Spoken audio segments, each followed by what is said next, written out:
A'udzubillahi minasyaitonirrajim. Bismillahirrahmanirrahim. Assalamualaikum warahmatullahi wabarakatuh. Puji syukur kita panjatkan kepada Allah Subhanahu wa taala yang telah memberikan beribu-ribu nikmat kepada kita, sehingga apapun yang diberikan hari ini oleh Allah Subhanahu wa taala adalah nikmat-nikmat yang banyak, sehingga patutlah kita mensyukuri semua nikmat yang diberikan kepada Allah Subhanahu wa taala. Jangan sampai kita menjadi manusia yang kufur nikmat setelah diberikan nikmat banyak, tapi rasa syukur kita sedikit sekali kepada Allah Subhanahu wa taala. Selawat serta salam marilah kita curahkan kepada junjungan kita baginda Nabi Muhammad sallallahu alaihi wasallam. Semoga kita semua diberikan syafaat oleh beliau, baik syafaat di dunia maupun syafaat di akhirat. Amin ya rabbal alamin. Allahumma sholli ala sayyidina Muhammad wa ala alihi sayyidina Muhammad. Alhamdulillahirabbil alamin. Pada malam hari ini kita berkumpul lagi, kita berjumpa lagi di dalam dunia kuantum. Meskipun secara tidak langsung kita tidak bertatap muka, tapi koneksi kita terhubung, satu sama dan terhubung. Mudah-mudahan yang sudah masuk di grup ini, saya doakan agar terus istiqomah di jalan Allah Subhanahu wa taala dalam memperbaiki diri menjadi manusia yang lebih baik lagi ke depannya. Khususnya di tahun 2003 ini harus ada resolusi perubahan diri menjadi yang biasa-biasa saja, kemudian menjadi yang luar biasa. Apakah semua itu bisa terwujud? Kenapa tidak? Ya. Ketika kita mau berubah, ketika kita mau merubah diri kita yang tadinya biasa menjadi luar biasa, yang tadinya buruk, perlahan-lahan kita berubah menjadi manusia yang lebih baik dan memperbaiki diri atas semua perilaku, karakter kita, tingkah laku, sifat. Kita perbaiki semua, dan semua itu Allah akan kasih jalan dengan jalan sebaik-baiknya. Saya doakan yang sudah berada di grup ini agar selalu dimuliakan oleh Allah Subhanahu wa taala, diberikan keberkahan, diberikan limpahan rizki yang tiada tara, serta diberikan rizki yang mengalir seperti air bah, sehingga selalu kita lupa untuk caranya mengeluh karena limpahan rizki yang luar biasa. Selalulah bersyukur. Dan apabila ada hajat-hajat sahabat-sahabat surgaku yang berada di grup ini yang belum Allah kabulkan, semoga Allah kabulkan hajat dan niatnya.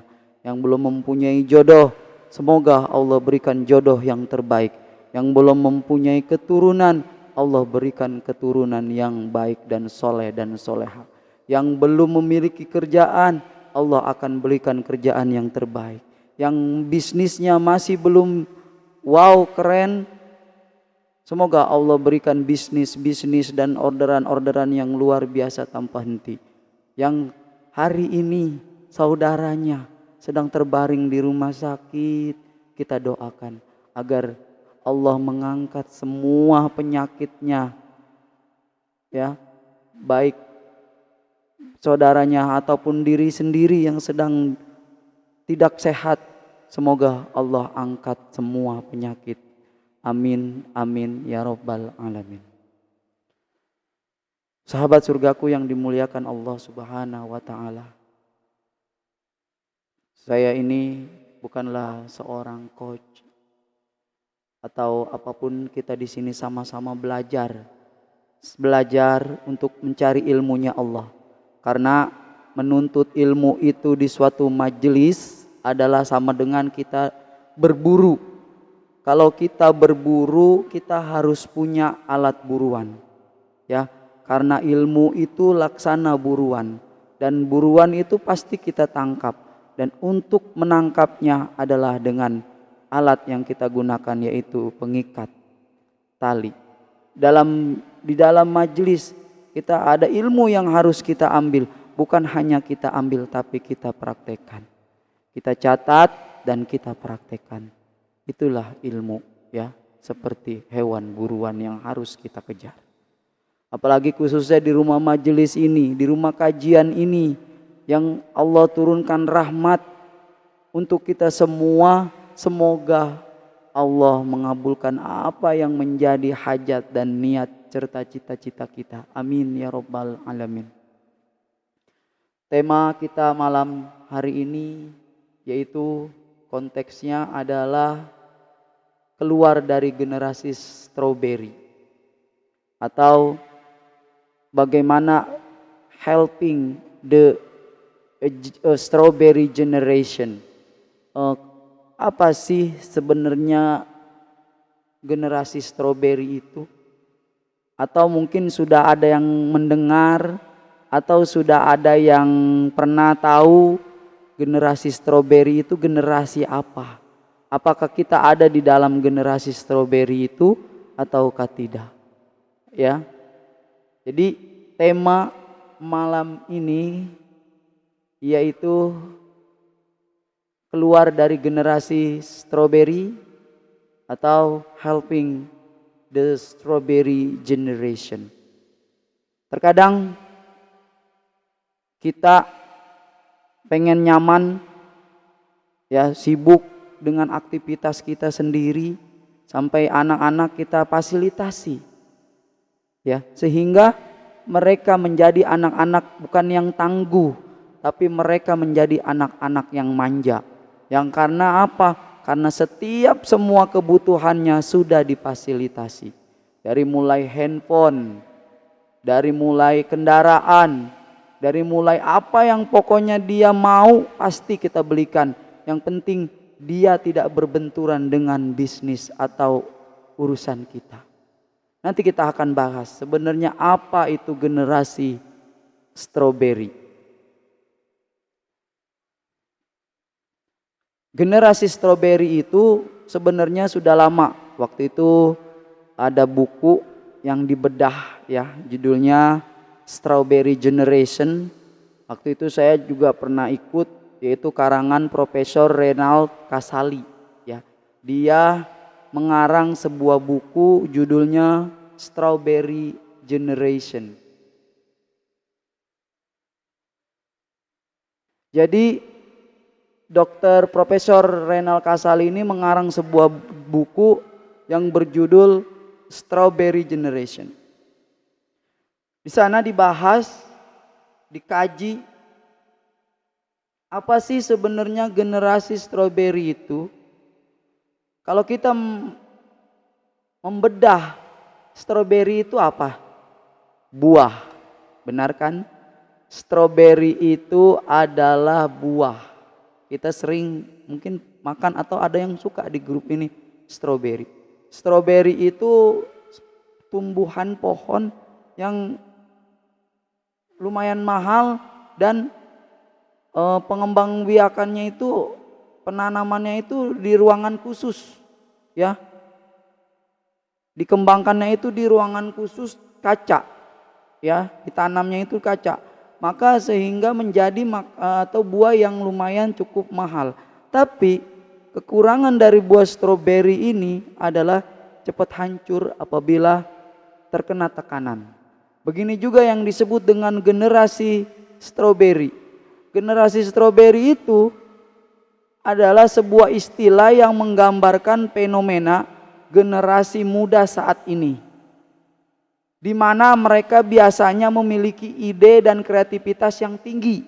Benar, teknologi dia kuasain, informasi dia tidak pernah tertinggal.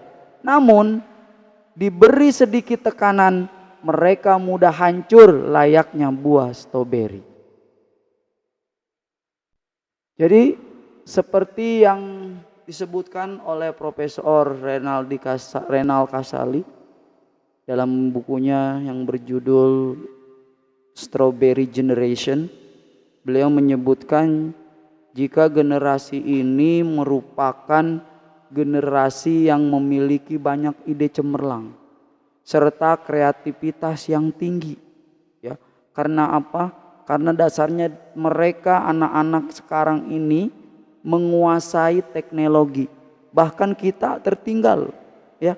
Orang anak-anak seusia balita saja dia sudah idep, bahasanya idep, maaf ya.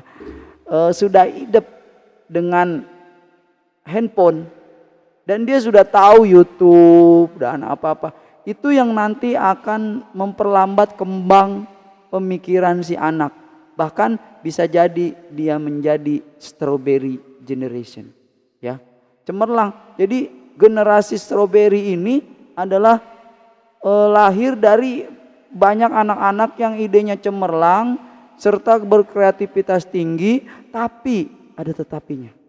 Tapi sayangnya mereka mudah sekali menyerah. Mudah sakit hati, lamban, egois, cepat marah, serta pesimis terhadap masa depan. Kita bayangin anak-anak sekarang di usia SD. Mereka tidak lagi mau berjuang, bersemangat, ya, mempelajari. Ya, mereka itu baru dikasih soal sedikit aja sudah menyerah. Sudah masa bodoh lah, ya. Anak-anak sekarang kita lihat, anak-anak seusia belasan tahun SD, SMP, mereka sudah mulai mengenal lawan jenis, bahkan mereka sudah bisa pacar-pacaran, ya. Akhirnya ketika diputusin dia sakit hati dan terjadilah apa? Ya itulah halu yang luar biasa, stres karena merasa kehilangan, ya. Tekanan-tekanan yang seperti inilah, egois dan lain. Dan mereka biasanya itu pesimis terhadap masa depan, masa bodoh amat masa depan itu, ya. Mereka generasi strawberry ini awalnya tangguh, awalnya kreatif dan cemerlang, tapi sayangnya ya inilah faktor-faktornya yang mempengaruhi mereka, ya. Bagaimana generasi strawberry ini bisa tercipta? Ya nanti, karena mereka ini adalah selalu pesimis terhadap masa depan. Dari mana sebenarnya sejarah atau istilah generasi strawberry ini berasal?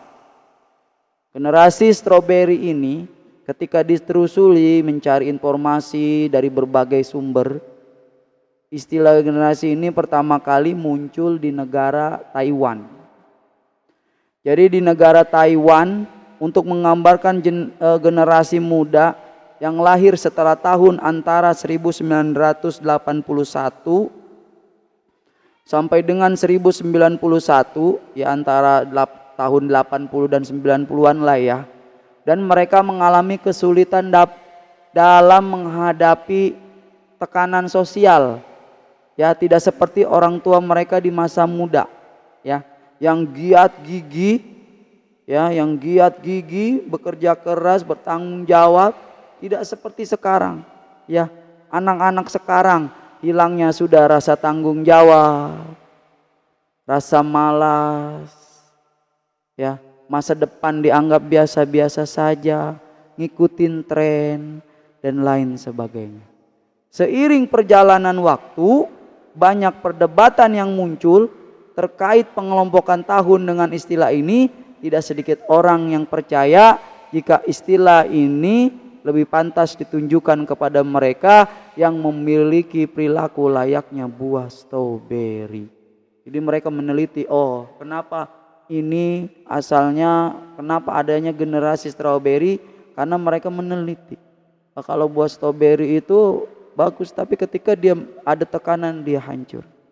Seperti itulah, maka mereka mengambil istilah ini, generasi strawberry, ya.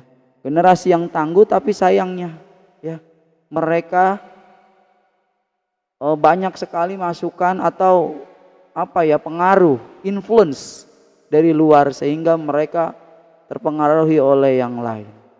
Inilah, ya, generasi strawberry awal mulanya.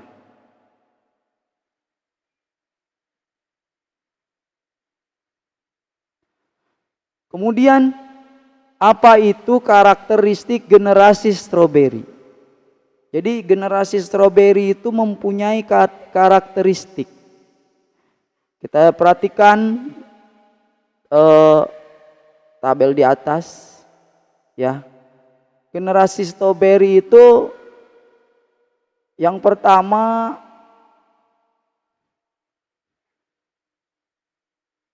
menyukai tantangan. Ini yang secara positif ya. Di sebelahnya itu ada yang negatif. Jadi ada yang positif, ada yang negatif. Karakteristiknya ada dua, ya. Karakteristik yang generasi stroberi dalam segi positif dan juga dalam segi negatif.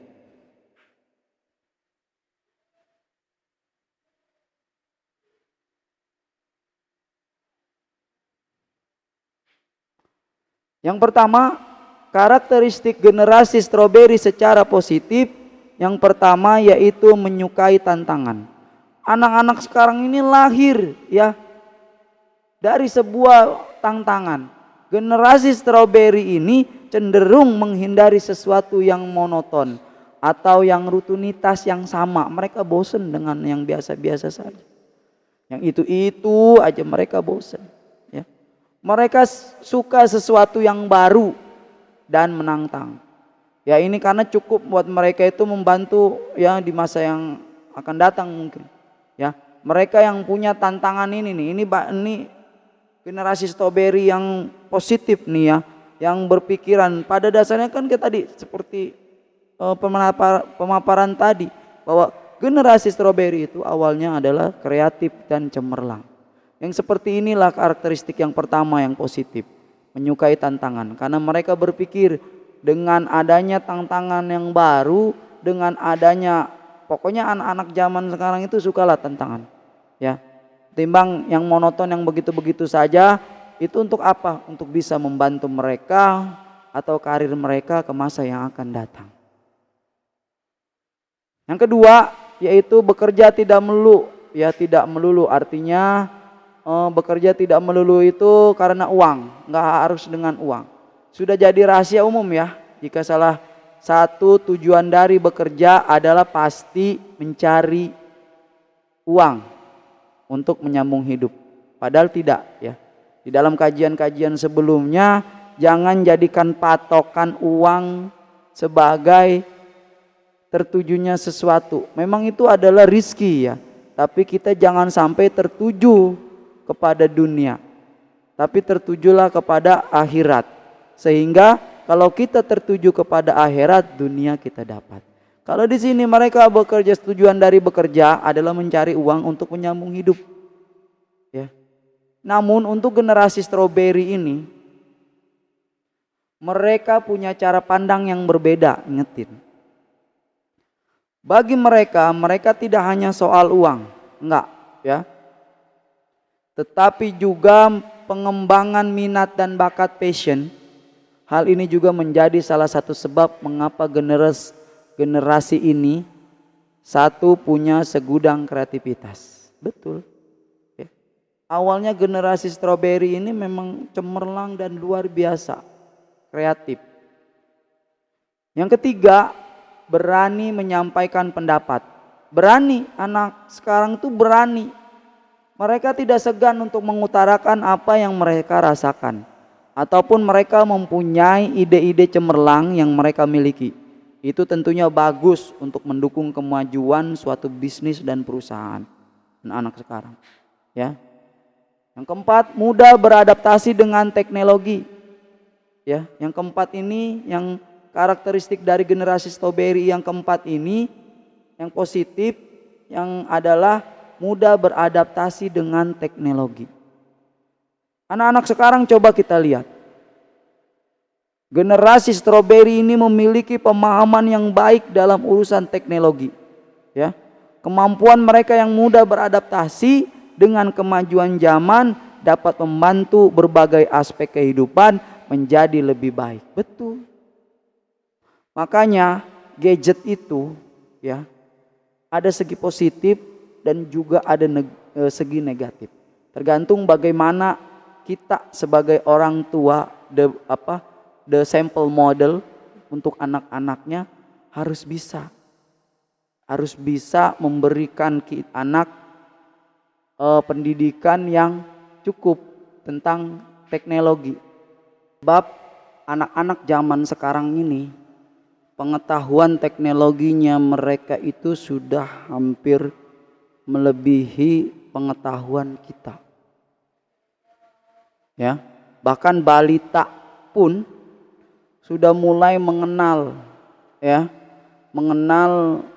teknologi ini, dan mereka hampir paham, ya. Mereka bisa tahu YouTube, ya. Bahkan anak-anak SD sekalipun, ya, TK dan lain sebagainya itu mereka sudah tahu permainan game-game yang benar-benar kita tidak bisa menguasainya. Dan parahnya lagi, ada satu permainan game online itu yang sifatnya keperjudian, ya. Keperjudian, nggak, entah itu namanya apa, saya lupa, ya. Mereka slot, ya, namanya slot. Mereka paham cara bermainnya itu, dan itu menggunakan top up yang kita beli untuk membeli poin ketika kita main dan dapat poin lebih besar dari itu, ya. Saya pernah ngelihat itu, permainan seperti itu. Bahkan dia bercerita, seru loh permainan kayak gini loh, mister, karena ya permainan ini seru gitu. Apakah seru selama ini ketika engkau memainkan permainan itu membuat engkau kaya? Enggak sih. Terus ya satu, gue seneng aja gitu, seneng aja permainan ini, ngilangin stres atau bermain terus dapat uang. Terus uangnya bisa pakai apa? Uangnya bisa dipakai main lagi, ujungnya nggak ada kan akhirnya. Yang namanya judi, menang sama dengan kalah, kalah sama juga menang. Menang dipakai main lagi, kalah terus dia menggerogoti, ya. Sampai kasus kemarin tuh ada, ya, binari begitu, ya, crazy rich, yang mereka kaya ternyata hasilnya dari orang-orang, para pemain di situ juga di trading itu. Luar biasa ini, ya, luar biasa ini teknologi. Hati-hati, kita sebagai orang tua harus bisa memfilterisasi anak agar mereka tidak melebih ke arah yang lebih jauh untuk mengetahui teknologi. Bukan berarti membatasi mereka, ya, tapi kita memantau, mengawasi. Jangan sampai nanti ujung-ujungnya karena teknologi yang sudah canggih, ya, mereka mencari sesuatu yang tidak layak untuk ditonton atau dilihat. Ini nih.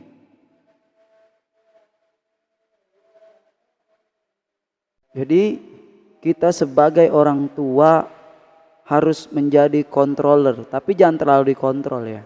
Khususnya anak-anak sudah di atas usia dewasa, ya. Tapi kita harus bisa menjadi teman yang mengawasi.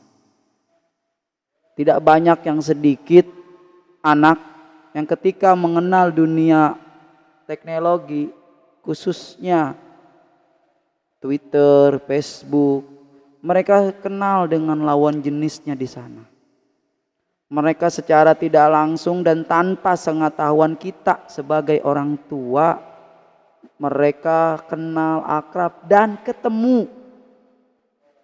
Bahkan banyak kasus-kasus yang kita dengar atau kita lihat, anak hilang di Facebook. Karena dibawa ketemu, dibawa anak-anak yang belum tahu dan belum bisa bertanggung jawab, dan memang lagi dirasuki, ya, lagi dipengaruhi oleh cinta atau lagi demenannya gitu. Ya. Jadi mereka lupa, dibawa. Dan banyak kasus-kasus yang kemarin tuh anaknya hilang dan ada yang udah ditemukan sudah tidak lagi bernyawa. Ya, bahkan ditemukan sudah diperkosa atau lain sebagainya. Dan seperti itu. Ya, inilah generasi-generasi strawberry ya, yang sebenarnya harus kita pantau, kita awasi sebagai orang tua. Kemudian karakteristik generasi strawberry yang secara negatif, tadi secara positif. Sekarang yang secara negatif yang bisa mempengaruhi mereka, nanti ada ciri-cirinya ya. Ciri-ciri generasi strawberry itu apa aja gitu. Jadi ini karakteristiknya dulu ya. Karakteristik ini secara negatif. Yang pertama, terjebak dalam zona nyaman. Maksudnya apa? Terjebak dalam zona nyaman. Pola asuh orang tua ya, ini mempunyai pola penting dalam terciptanya generasi strawberry ini. Orang tua, parenting ya. Didikan orang tua yang selalu memanjakan anaknya dapat berimbas pada pola pikir yang tidak realistis. Hati-hati, kita sebagai orang tua jangan selalu memanjakan anak. Akhirnya ketika mereka dituruti ya, maka pola pikir mereka itu nanti akan tidak realistis. Wah, gua pengen apa-apa diturutin sih sama orang tua gua. Ya, contoh nih dalam ranah pekerjaan ya. Generasi muda saat ini cenderung minta gaji yang besar tanpa tahu kapasitas skill yang telah dimiliki setelah sesuai dan belum dengan kebutuhan pasar. Ini pengalaman saya sebagai owner di MMP Grafika di CP MMP Grafika Mandiri yang berfokus kepada bidang percetakan, dan waktu itu kami ini merekrut karyawan ya. Merekrut karyawan karena perusahaan atau tempat kami ya. Perusahaan kami ini dapat menggaji si karyawan tersebut sesuai batas kemampuan kami, tapi si para pelamar ini ya, anak-anak muda ya, generasi ini nih ya, meminta gaji yang jelas, yang besar ya. Jadi mereka di dalam interview tuh, Pak sebenarnya gajinya berapa sih Pak? Terus jabatan kami apa? Atau kami bekerjanya sebagai apa? Kami sebagai pembuka pelamar pekerja ya, kami menjelaskan kemampuan gaji kami segini dan kerjaan ini seperti ini. Tapi apa yang terjadi? Mereka itu sering sekali gajinya kecil ini. Padahal kalau kita bandingkan di luar sana hampir sama gaji di sana dengan di tempat kami. Kami sudah survei, kami sudah bertanya tentang bagaimana cara menggaji karyawan itu, dan selalu mereka itu meminta gaji yang lebih besar, yaitu karena apa? Karena belum tentu skill mereka bisa atau tidak. Mereka tidak ke situ berpikirnya ya. Mereka cenderung meminta gaji yang besar tanpa mereka tahu gue bisa ini loh ya. Padahal sertifikat komputer saja tidak punya gitu. Di tempat kami di Yayasan LKP Bina Insan Madani yang kami kelola ini khusus untuk menciptakan skill-skill yang mahir di dalam ilmu komputer. Sekali datang itu yang mendaftar, yang registrasi itu adalah karyawan-karyawan yang ketika kami tanya kenapa ingin kursus komputer, mereka jawab tuntutan pekerjaan Pak. Kalau karena kami tidak bisa komputer, maka gaji kami ini tetap di posisi yang sama. Atau ada juga yang kepala perusahaan itu menyuruh karyawannya ini untuk mengambil les komputer untuk mengembangkan skill karena mungkin dia mau jadi admin dan lain sebagainya. Itu penuturan-penuturan yang pernah saya dapatkan dari para peregistrasi ini di yayasan kami. Ya. Jadi seperti itu. Inilah ya, karena terlalu dimanjakan sejak SD, sejak SMP, sejak SMA, mereka selalu dimanjakan dan diberikan fasilitas yang mudah mereka dapatkan. Ma, handphone udah jelek, ganti dong ma. Nah, kayak gitu. Ya. Ngelihat anak sekolah, ya, ngelihat temen-temennya pakai motor, anaknya pengen minta beliin motor, dibeliin. Tanpa si orang tua juga memikirkan dampaknya, ya mungkin karena gengsi, ya, jadi diberikan. Itu seperti itu. Banyak sekali seperti itu. Ya, dimanjakan mereka, dilengkapi fasilitasnya oleh orang tua.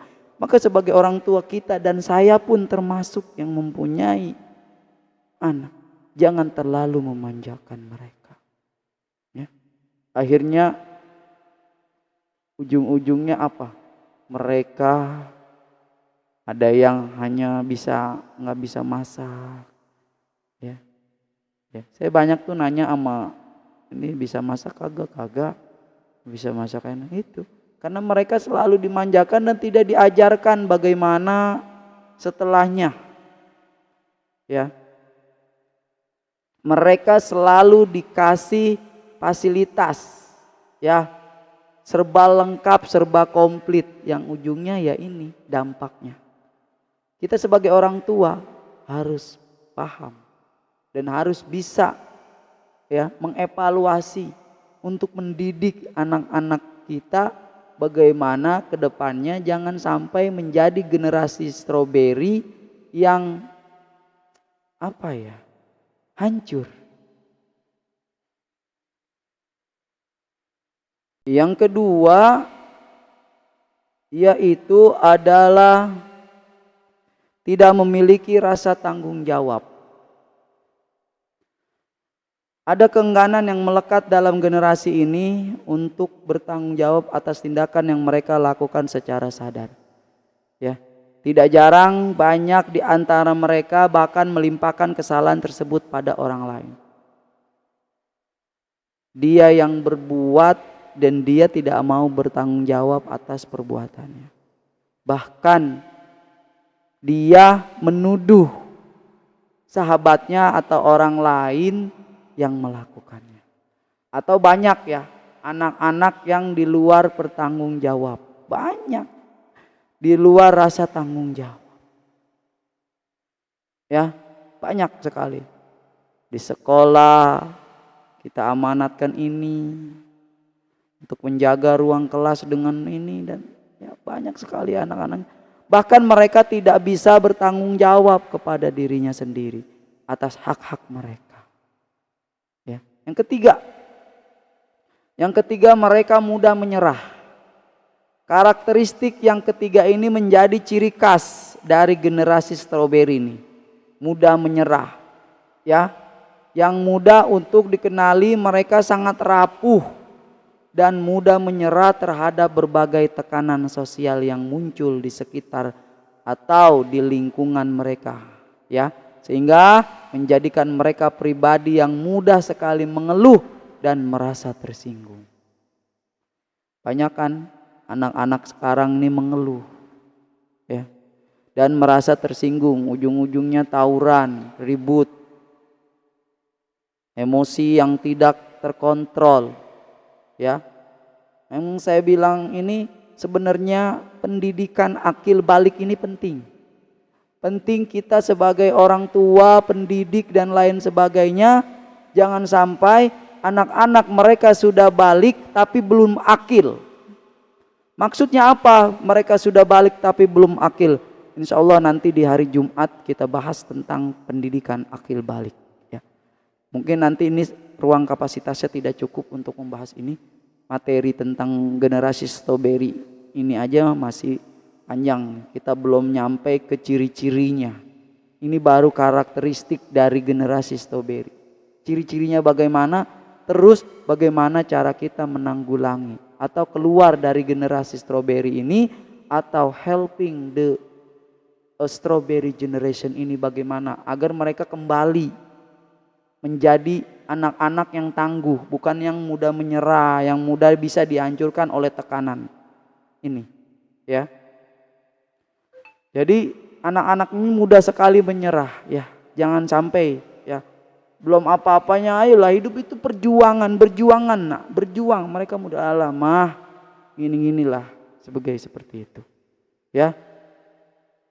Jangan sampai. Nah, sekarang kita cek apakah anak-anak kita ketika menghadapi pergaulannya, ketika menghadapi pembelajaran dan lain sebagainya, apakah mereka mengeluh, atau ketika dinasehatin oleh kita sebagai orang tua, apakah mereka selalu merasa tersinggung atau susah diatur? Ini hati-hati, ya. Kita sebagai orang tua harus tegas tapi relevan. Jangan menghakimi sendiri, jangan melakukan kekerasan, karena nggak baik. Karena anak dia setelah dia memasuki usia balik, kita bukan menjadi ini, tapi harus menjadi sahabat buat mereka. Bukan menjadi musuh buat mereka, karena nanti kejiwaan mereka akan terganggu, ya. Kejiwaan mereka akan terganggu. Dan mungkin mereka nanti mencari jalan-jalan yang mereka temui sendiri, lari dari rumah, ya, nginep di rumah temannya berhari-hari, ya, seperti itu. Itu tekanan-tekanan anak-anak sekarang. Yang keempat, memiliki harapan yang tidak realistis, harapan yang nggak masuk akal, harapan yang mereka inginkan tidak selalu terwujud sesuai rencana. Generasi yang satu ini dikenal dengan memiliki harapan yang tidak realistis dan seringkali memaksakan kehendak. Contoh dalam dunia kerja, mereka sering dilabeli sebagai pekerjaan yang lamban, suka membangkang, sombong dan egois. Ada terjadi, saya punya karyawan, ya. Mereka susah diatur, ada giliran ada karyawan, ada giliran ada bosnya, ada atasannya, dan mereka lamban, mereka susah diatur. Pengen gaji besar tapi mereka susah diatur dan suka ngebangkang, bahkan sombong dan egois, ya. Hati-hati. Mereka merasa benar, ya. Dalam ilmu magnet rezeki tidak ada istilah merasa benar. Yang harus diturunkan adalah garis kebenaran.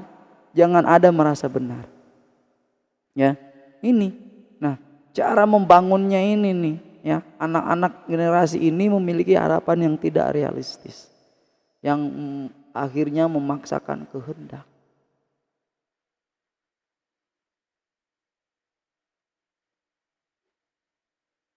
Kemudian yang berikutnya adalah faktor apa saja yang menjadi penyebab munculnya generasi strawberry ini.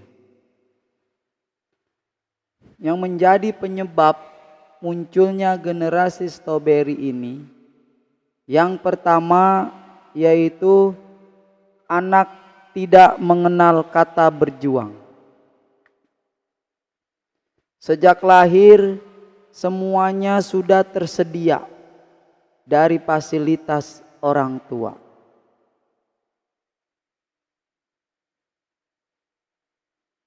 Jadi tipe anak-anak ini, ya, itu sejak mereka lahir, sejak mereka mulai usia 4-5 tahun dan seterusnya, mereka ini sudah difasilitasi dengan fasilitas yang luar biasa dari orang tuanya. Pengen apa diberikan, pengen ini pasti setiap dia minta dikasih.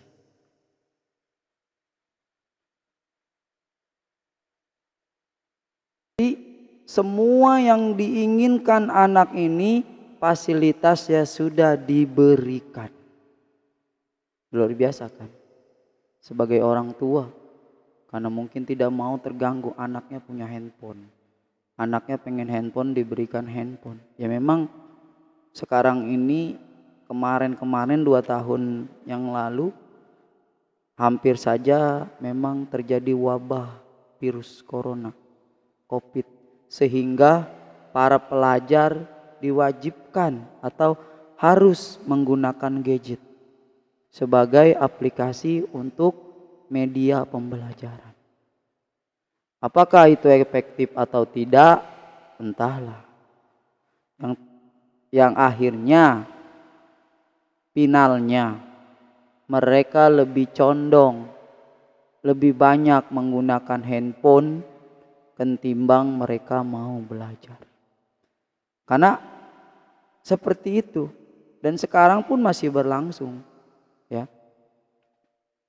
Anak-anak masih berlangsung untuk menggunakan gadgetnya, untuk menggunakan medianya.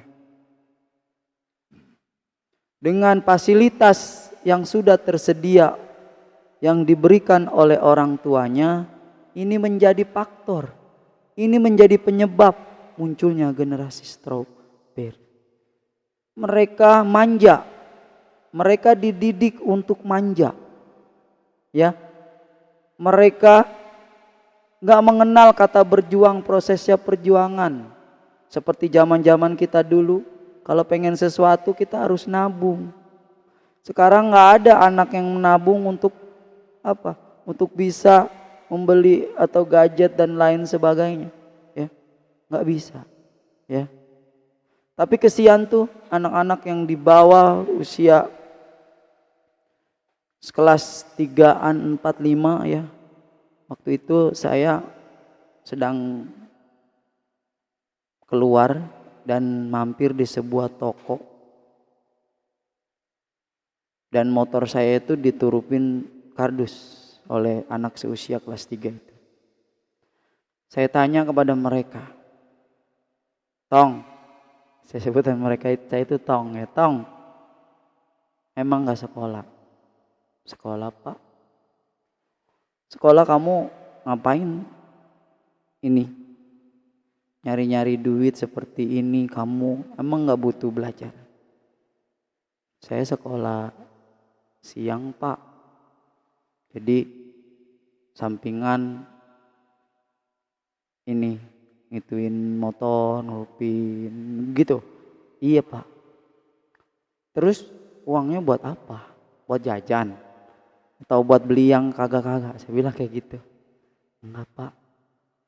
Di sekolah itu kita disuruh membeli LKS. Kebetulan orang tua saya memang gak mampu, Pak. Jadi saya pengen ngebantu orang tua," kata dia gitu tuh, anak seusia itu tuh. Ini mentalnya bagus nih. Ini mentalnya bagus nih, mau berjuang demi pendidikan. Tapi tidak banyak, ya, tidak sedikit, ya, anak yang tidak memiliki mental seperti mereka yang satu ini. Mereka sekarang kalau pengen apa-apa selalu disediain, dan ketika mereka minta pasti langsung ada. Itulah kita sebagai orang tua. Bukan salah kita sebagai orang tua, ya, tapi kita tidak bisa mengontrol, mendidik anak kita untuk tahu artinya berjuang. Orang tua yang seperti ini banyak nih, ya, udah cukup gua aja yang berjuang, padinya lu mah udah tinggal enaknya. Ada itu yang ngomong kayak gitu tuh orang tua, ya. Jadi ajari anak tentang perjuangan. Ingin punya sesuatu harus dimiliki dengan perjuangan. Enggak ada yang instan. Anak-anak sekarang tuh pengennya instan. Udah fasilitas tersedia, alat komunikasi yang lebih canggih dari orang tuanya. Bahkan dikasih motor, dia diberikan motor sebagai kendaraan. Orang tua tanpa memberikan lagi, menganalisis lagi bahwa ketika dia memberikan motor, dia tidak tahu dampaknya. Langsung dibeliin aja karena faktor gengsi. Ini nih faktor pertama yang menyebabkan munculnya generasi strawberry, ya, manja. Jangan seringlah dimanja-manja. Boleh kita memanjakan anak, tapi ada waktu dan tempatnya. Ajari mereka tentang artinya perjuangan untuk bisa mendapatkan sesuatu, bukan dengan memberikan sesuatu secara instan. Pengen A langsung ada, pengen B sudah tersedia. Bener, memang orang tua mana yang tega gitu. Temennya punya gadget sedangkan dia belum.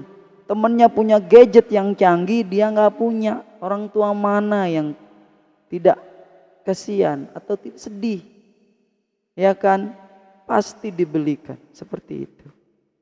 Tapi si anak tersebut gitu, harusnya dia mempunyai perjuangan untuk memiliki sesuatu.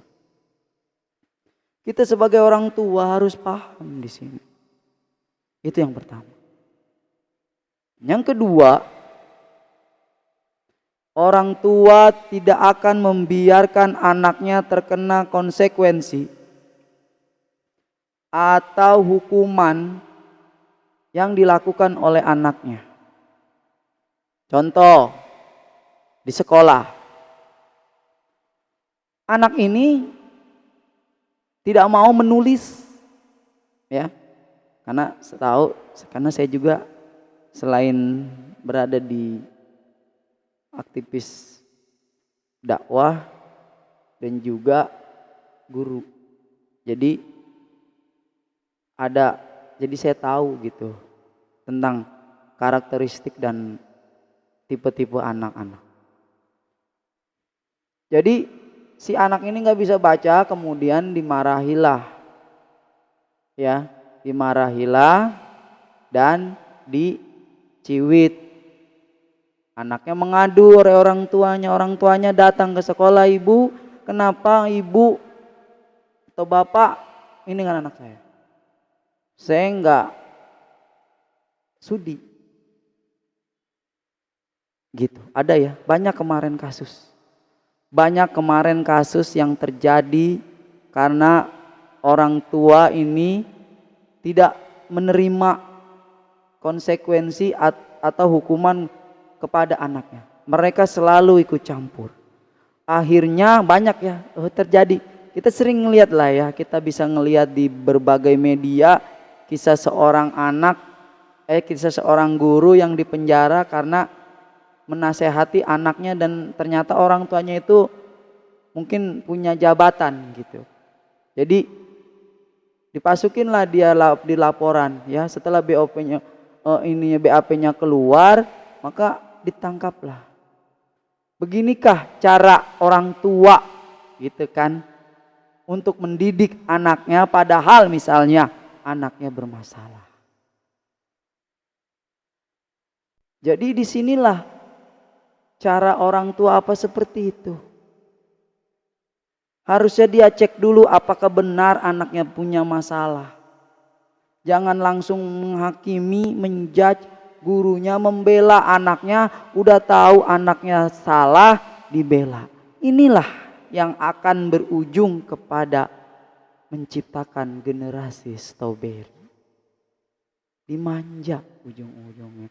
Orang tuanya ikut campur. Harusnya dia sebagai orang tua tahu karakteristik anaknya. Ya, ketika disampaikan oleh gurunya, dia harus paham apa benar anak seperti ini. Banyak orang tua yang mengelak, anak saya nggak apa-apa sih Pak, di rumah baik-baik saja. Di rumah dipantau oleh engkau orang tua, sedangkan di sekolah dia terpengaruh oleh lingkungan dan teman-teman sejawatnya. Seperti itu. Jadi anak ini selalu dicampuri dan merasa dimenangkan seolah-olah anaknya benar dan gurunya ada salah. Ya. Seperti itu. Jangan sampai itu terjadi, ya. Kalau memang anak salah, akui di mana letaknya kesalahan, adakan musyawarah. Jangan tiba-tiba mengejat, melaporkan ke bagian yang berwajib, guru yang tugasnya mendidik, tapi ikut peran serta dalam kasus-kasus seperti ini. Kita sudah mendengar banyak ya kisah-kisah guru yang hanya menerangkan, dibacok atau selain sebagainya lah, banyak ya. Guru dipukulin karena ditegur siswanya ngerokok. Ini nih generasi-generasi strawberry yang seperti ini nih yang harus kita kembalikan hakikatnya untuk menjadi generasi yang tangguh, bukan generasi-generasi yang alay, yang lembek seperti strawberry, yang mudah terpengaruhi oleh tekanan. Yang ketiga, yang menjadi faktor penyebab munculnya generasi strawberry adalah anak selalu mendapatkan dengan mudah dengan tanpa adanya perjuangan yang berarti dalam hidup mereka. Misalnya seperti orang yang tua dengan sibuk bisnisnya, sehingga asal anaknya senang pasti diberikan semua. Apapun yang diberi nih, diminta oleh anaknya diberi nih, sama kayak poin 1 nih. Ya, karena orang tuanya tidak terganggu. Ya. Saya pernah menghadapi anak-anak seperti ini, ibu, anak ibu ini di sekolah begini loh. Tolong di rumah diperhatikan karena orang tua di rumah adalah the power untuk anak-anaknya. Sekolah adalah tempat kedua, sedangkan rumah adalah full untuk memantau anak-anaknya. Ya. Mungkin karena ibu-ibu sibuk di rumah, bisnis online, jualan online, sehingga dia tidak mau diganggu, maka anaknya mau pinter mau tidak, dia tidak tahu. Ketika dia mendengarkan pengakuan dari gurunya, apa yang terjadi? Gurunya dipersalahkan. Ya, harusnya dia paham ya, karena dia sibuk dengan ya apa diberi dan pengen dibeli. Sampai anaknya nggak bisa baca, dia tetap cuek. Ketika anaknya nanti tidak dinaikkan kelas saja, keluar Pak, tolong Pak, dan lain sebagainya. Harusnya dia pahami karakter anaknya di rumah. Guru tidak selalu penuh mengajarkan dan mendidik di sekolah. Sedangkan rumah yang pertama dan power yang pertama itu, the power modelnya itu orang tua di rumah. Gitu. Ya. Jangan memutuskan sepihak. Anak saya sudah bisa baca loh Pak di rumah, rajin. Ternyata ketika kita cek di sekolah, apa yang terjadi? Nggak bisa baca dan lain sebagainya. Ya, ini peran kita. Yang keempat, mengasuh anak banyak dialihkan kepada babysitter dan sekolah-sekolah yang memang melayani jasa penitipan anak.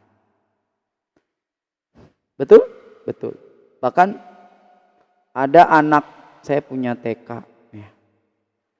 Itu orang tuanya sibuk ya. Lakinya kerja, bininya kerja, anaknya diantar oleh neneknya. Orang tua loh itu.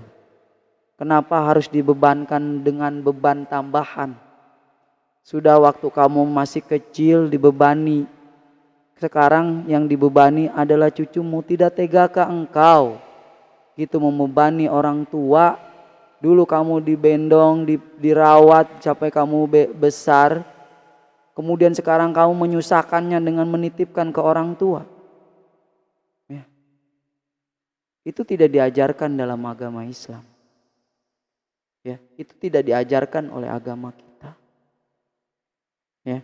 Harusnya orang tua kita rawat dengan baik, kita muliakan. Kan ini pernah kita pelajari di dalam ilmu triangle people. Ya, ada 3 orang yang memang harus kita muliakan. Salah satunya orang tua. Bukan membebani mereka. Dengan anak diinterin dia ngantepin. Ya pasti ntar diongkosin. Bukan soal ongkos. Tapi soal kebaktian kita sebagai anak. Udahlah dulu dia terbebani oleh kita. Sekarang dia kita bebani oleh anak kita. Atau yang dia sebut cucu. Kenapa diantar?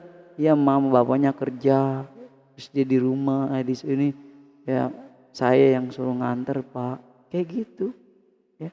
Atau ada babysitter untuk orang-orang yang tingkat tinggi dan menengah ya, orang tuanya sibuk kerja, jadi anak ini dirawat sampai dia dewasa dan tidak mengenal orang tuanya, karena orang tuanya selalu sibuk dengan usaha dan bisnisnya. Akhirnya anak tidak kenal dengan orang tuanya. Dan setiap keinginannya pasti dipenuhi. Dan itulah jadi generasi yang lemah. Generasi strawberry. atau dititipkan di sekolah-sekolah TK, apa ya, yang penitipan amat, ATP, tempat penitipan anak. Ya, banyak sekali terjadi pada saat ini. Mereka sebenarnya telah menciptakan mental-mental yang generasi strawberry. Ya. Yang kelima, anak digempur oleh gadget. Seperti makan si buah si malakama. Enggak dimakan mati, dimakan mati. Jadi serba salah ini. Gadget ini, teknologi ini mempunyai keuntungan yang positif dan negatif. Positifnya mereka bisa belajar, dan negatifnya lebih parah lagi. Mereka bisa main game di dalamnya. Mereka melihat YouTube, tontonan-tontonan yang bisa mempengaruhi daya pikir mereka. Ya. Jadi kita sebagai orang tua menghadapi gadget ini seperti makan si buah si malakama. Kita kasih, memang dia butuh untuk metode untuk pembelajaran. Kita enggak kasih, ya seperti itulah gadget. Dan ujung-ujungnya akhirnya anak-anak apa? Yaitu terlebih terpengaruh kepada gadget.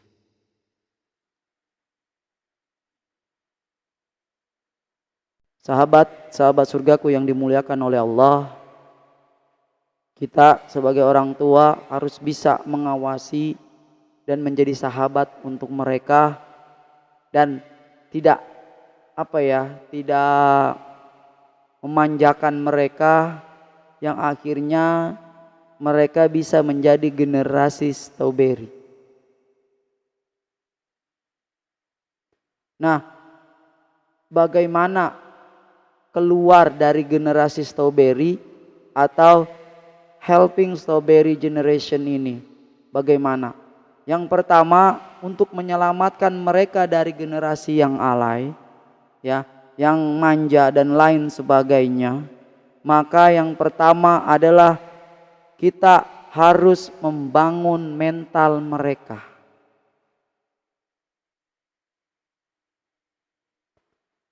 Ya, kita harus membangun mental mereka. Jadi kita jadikan mereka pribadi yang tangguh.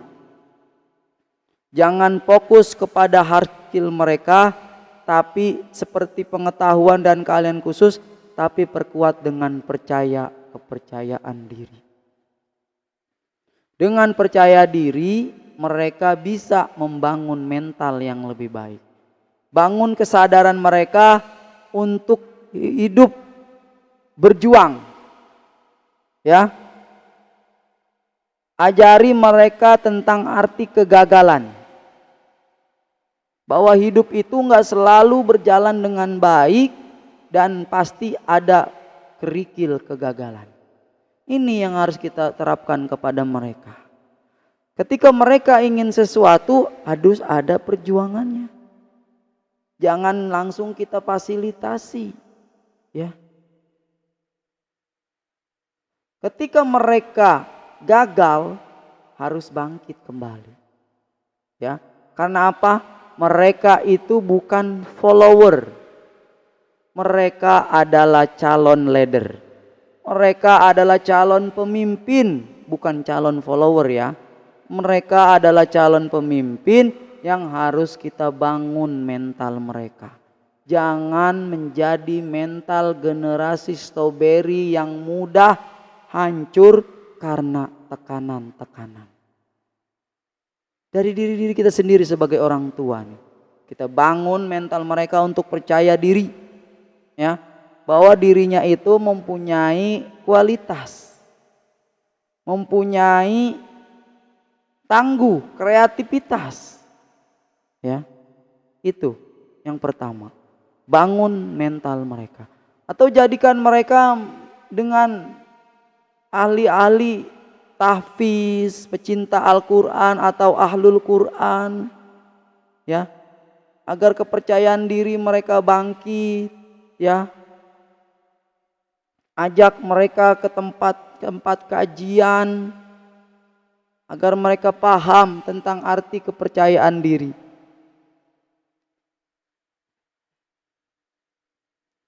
Yang kedua, berikan kepercayaan kepada mereka mengerjakan tanggung jawab yang mampu membuat mereka bisa mengupgrade diri. Tahu mengupgrade diri? Merubah dari yang tidak baik-baik saja menjadi baik-baik saja. Menjadi manusia, menjadi anak-anak yang kreatif, berkualitas, sehingga mereka bisa merasa berharga. Ya, perlu pembimbingan ini perlu sekali, ya. Dan prosesnya juga tidak semudah, ya. Karena melakukan itu mudah dan proses mengubahnya itu cukup tidak mudah dan pastinya butuh proses, nggak instan. Kita sebagai orang tua, ya, ketika kita memang anak tadi yang kita manja dan mereka sudah dikuasai oleh gadget, kita harus sebagai parenting, sebagai orang tua harus punya metode, ya. Yang kedua ini kita berikan kepercayaan, ya, dan ajarkan mereka cara mengupgrade diri agar bisa menjadi orang yang dihargai, merasa berharga. Dengan begitu mereka akan menjadi generasi stroberi yang tangguh. Yang ketiga, latih anak untuk mengambil keputusan agar mereka tahu dan berlatih mempertimbangkan berbagai hal dan mampu menanggung resiko dari setiap keputusan itu. Memang tidak mudah mengajarkan mereka dari generasi yang alay, ya, generasi yang rapuh, generasi yang serba ada, ya, setiap keinginan. Terus kita ajarkan cara mereka mengambil keputusan, meskipun itu beresiko. Biar mereka sadar dan biar mereka tangguh, ya. Yang keempat, kalau dia keras kepala dan susah dikendalikan, biasanya seperti itu. Jangan terlalu bersedih kalau harus kehilangan anak-anak kreatif itu. Pahamilah, ada kalanya itu cerminan dari pembentukan masa lalu yang rapuh, ya.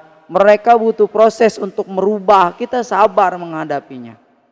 Kembalikan di kajian lalu, kita belajar dari kesabarannya Nabi Ayub, ya. Ya, itu terbentukan dari masa lalu yang memang belum bisa move on, ya. Atau memang masih keras lah. Kita bersabar cara mengubahnya, ya, dengan metode dan trik-trik kita. Insya Allah mereka akan menjadi generasi stroberi yang tangguh. Dengan keempat tadi, mudah-mudahan itu bisa dipraktekkan.